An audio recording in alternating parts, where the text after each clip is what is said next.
Nah, orang Bangka sangat mengenal Sapri Rahman karena beliau merupakan sosok bupati yang tegas, kemudian memegang teguh prinsipnya, jadi tidak mau berkolaborasi ataupun bekerja sama dengan partai-partai politik golongan kiri, ya, terutama Partai Komunis Indonesia yang pada masa itu menjadi pemenang ketiga di dalam pemilu tahun 1955. Saya ini adalah saudara yang ke-10, yang bungsu dari 10 saudara, dan beliau ini,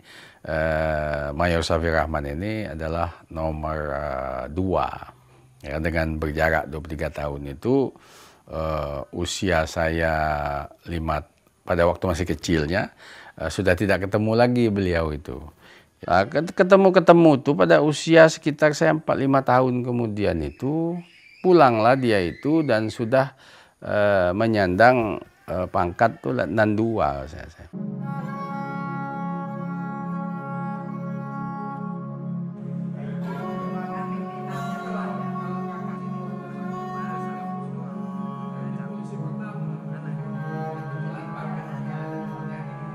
Dulu masih kecil ya, saya itu TK. Jadi seingat untuk pikiran anak TK itu bapak saya tuh orangnya hangat.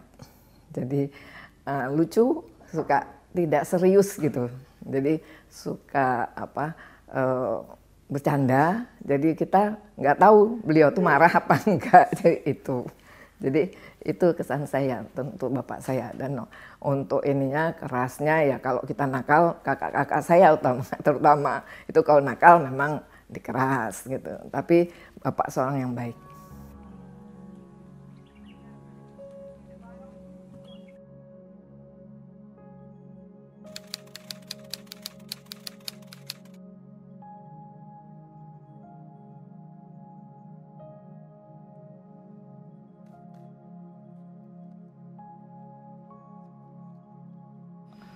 Bapak almarhum Mayor Sapri Rahman ini adalah dia adalah pernah jadi Bupati Bangka.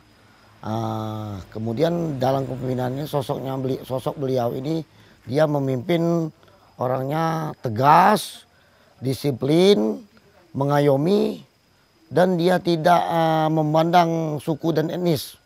Dia punya berprinsip, kalau kata orang Binyu ini, kalau di Binyu ini kan banyak kami ini di sini, pangin tongin jong.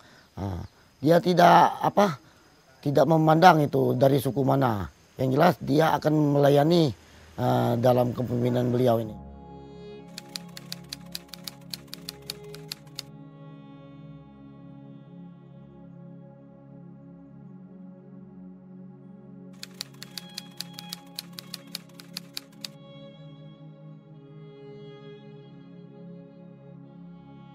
Rumah sakit Sapri Rahman ini mulai dibangun tahun 2018. Nama Sapri Rahman sendiri diambil berdasarkan inisiasi dari Bupati Bangka pada saat itu, Bapak Haji Tarmizi Saat. Pada bulan Januari 2017, beliau memutuskan untuk memakai nama Mayor Sapri Rahman dengan pertimbangan Mayor Sapri Rahman adalah salah satu pahlawan yang berasal dari Bangka.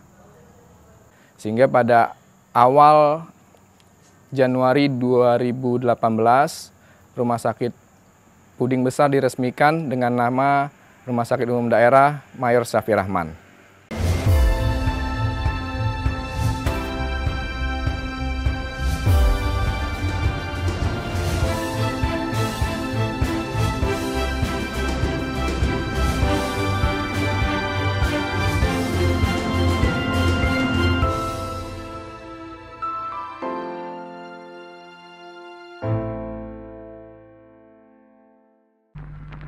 Kami, bangsa Indonesia, dengan ini menyatakan kemerdekaan Indonesia. Hal-hal yang mengenai pemindahan kekuasaan dan lain-lain diselenggarakan dengan cara saksama dan dalam tempo yang sesingkat-singkatnya. Jakarta, 17 Agustus 1945, atas nama bangsa Indonesia, Soekarno Hatta.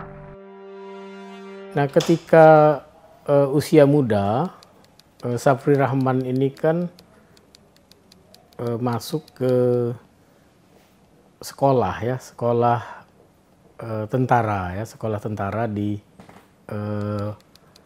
Palembang ya. Jadi pendidikan opsir muda namanya ya, pendidikan opsir muda di Palembang. Cuma karena situasi politik ya, ketika tentara sekutu itu datang dalam konteks melucuti pasukan Jepang, menyelesaikan masalah tawanan perang, ikut memboncengkan tentara NICA ya, Netherlands Indies Civil Administration itu. Mereka ingin kembali berkuasa di Indonesia. Padahal Indonesia kan sudah merdeka 17 Agustus 45.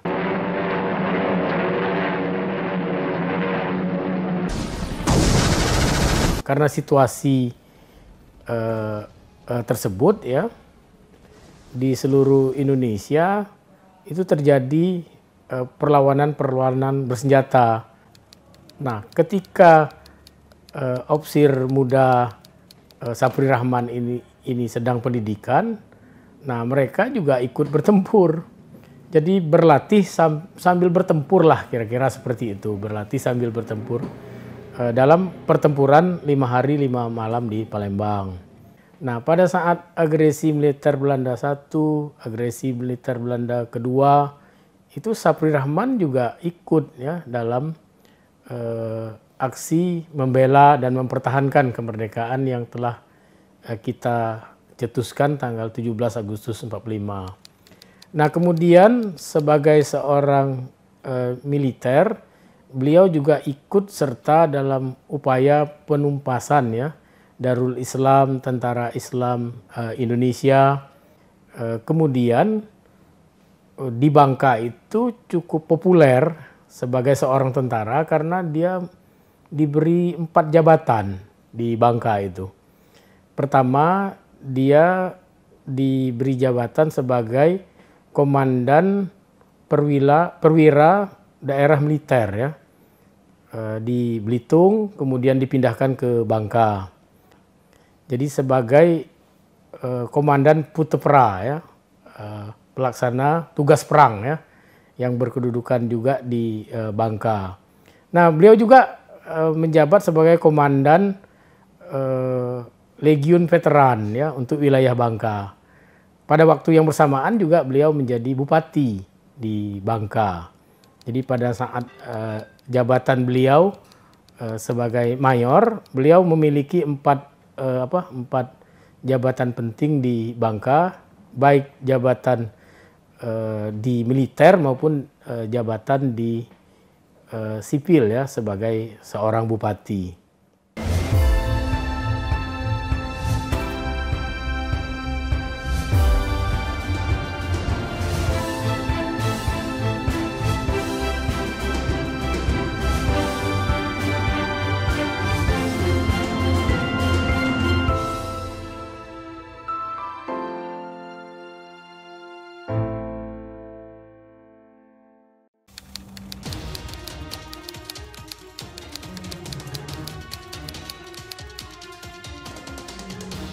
Sebelum peristiwa G30S PKI ya, tahun 65, itu PKI sudah melakukan upaya pemberontakan kan. Salah satunya pada tanggal 30 Juli ya, mensabotase kapal Bupati Bangka dan menyebabkan 8 orang terbunuh termasuk bupati sendiri dan istri wali kota serta jaksa.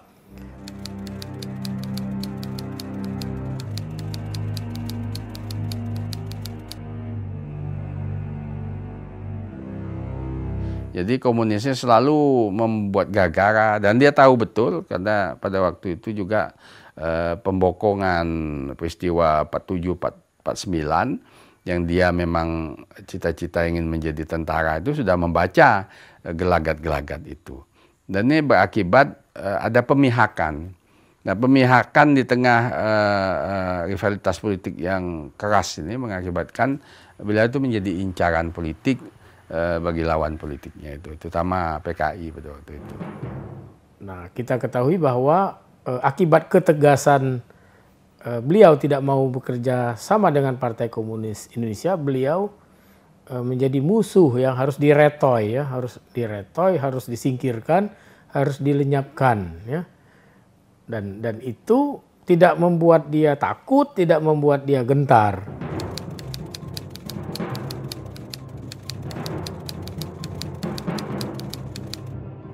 Pertama itu memang di schedule-nya itu direncanakan fasilitasnya pesawat terbang ya. Lah itu kata mak saya, toto tiba-tiba dirubah, diganti menjadi kapal. Jadi ke Pelabuhan Mentok kalau nggak salah itu ya dulu. Lah itu pindah ke sana, naik ke kapal. Setelah naik kapal satu, suruh pindah lagi ke kapal yang ada kasusnya itu. Kalau firasat anak kecil mungkin nggak begitu. Waktu saya itu nggak begitu peka, cuma memang semua dipeluk. Lah itu kakak yang paling besar itu, minta ikut, harus ikut. Dan memang setiap pergi itu bapak itu selalu ngajak. Lah ini kali itu tidak boleh.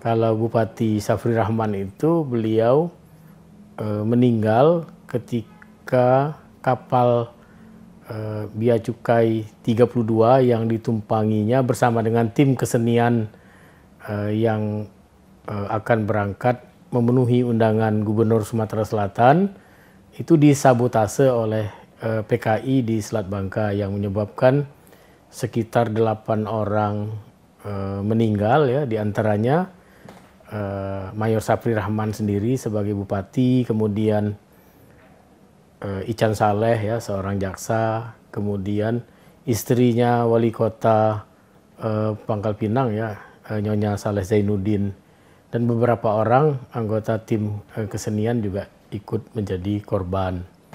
Nah itu jadi sekitar pukul malam itu bapak saya menerima berita bahwa kapal motor itu terbakar. Saya dibangunkan, kami dibangunkan dan lalu dikasih tahu kapal motor terbakar, tapi situasinya tidak menentu. Saya menyebutnya man make history, jadi orang yang membuat sejarah. Beliau bisa menyelamatkan diri sebenarnya. Sebagai seorang militer kan dia dilatih untuk berenang, ya. Tetapi karena dia ingin menyelamatkan istrinya, menyelamatkan yang lain, ya, itu yang lebih diutamakan dia kan, sehingga dia sendiri akhirnya gugur di Selat Bangka. Kalau saya karena masih kecil ya, jadi nggak begitu ini ya, nggak begitu. Kenapa ini ya? Kenapa ada ini? Kakak saya nangis, kenapa gitu aja. Tapi kalau kakak saya yang paling terpukul karena dia paling dekat. Ibu saya spontan langsung pingsan itu. Jadi sejak jam subuh itu ibu saya pingsan. Jam 10, jam 11 siang dikala salvo ditembakkan, jenazah mau diberangkatkan ke makam pahlawan. Ibu saya itu baru terbangun tuh karena tembakan salvo itu. Jadi dia pingsannya kira-kira 6 jam kayak gitu ya. Karena kaget.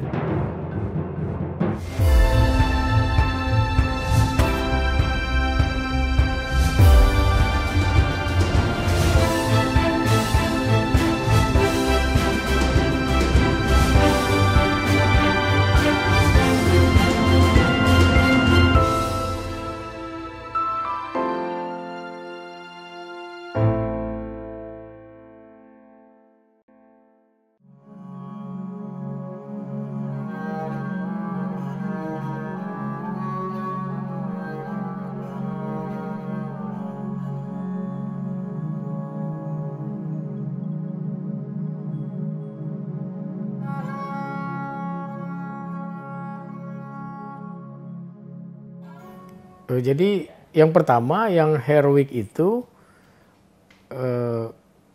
beliau ketika sekolah sudah berperang, ya kan. Kalau sekarang kan jarang, kalau orang sekolah ya sekolah kan. Nah ini tidak, jadi sekolah ya dalam konteks militer, sekolahnya kan banyak latihan-latihan perang kan. Nah tapi latihan perang yang mereka lakukan itu bukan latihan main-main, memang perang sesungguhnya kan, perang sesungguhnya. Dan itu tidak membuat dia takut, tidak membuat dia gentar dalam mempertahankan kebenaran. Nah ini menjadi nilai paling penting ya bagi kita generasi muda ya, untuk mempertahankan prinsip, mempertahankan kebenaran-kebenaran di dalam kehidupan. Walaupun yang kita pertahankan itu kemudian menyebabkan kehilangan nyawa kita kan.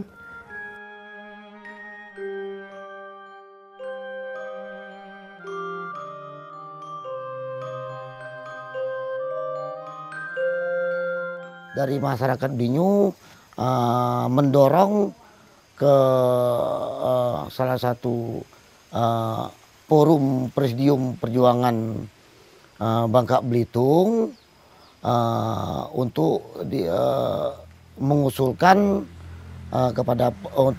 supaya pemerintah provinsi mengusulkan Mayor Saffri Rahman ini sebagai pahlawan nasional. Menjadikan seseorang sebagai pahlawan nasional itu memang harus dilakukan usulan oleh pemerintah daerah atau usulan oleh kelompok-kelompok masyarakat atau oleh keluarga juga boleh mengusulkan. Karena untuk penetapan seseorang sebagai pahlawan nasional itu kan dia harus memenuhi persyaratan ya sebagai seorang pahlawan nasional. Nah salah satu syaratnya misalnya harus disusun ya biografi, kemudian harus disusun juga riwayat hidup perjuangannya secara ilmiah ya dengan metodologi historis. Nah kemudian dia juga harus sudah diakui ya tindak kepahlawanannya di masyarakat, misalnya dengan pemberian nama beliau pada sarana-sarana monumental ya yang ada di Bangka Belitung. Misalnya ada nama jalan, ada nama rumah sakit atau nama-nama lain lah ya, sarana monumental yang ada di Bangka Belitung diberi nama tokoh Saffri Rahman, sehingga secara de facto, secara faktanya rakyat memang mengakui bahwa dia sebagai seorang tokoh, sebagai seorang pahlawan. Kami mengapresiasi ya dan mengucapkan terima kasih banyak lah bahwa nama itu, hati kecil kami tentu bangga dan senang sekali kalau nama dari keluarga kami itu, satu keluarga kami itu diapresiasi oleh pemerintah. Karena urusan pemberian nama ini kan bukan kami yang mengusulkan, tetapi pemerintah yang memikirkan bahwa mereka tahu mereka akan punya keilmuannya untuk memeriksa apakah seseorang yang nama ini layak untuk diberikan jalan nama ataukah gedung atau apa.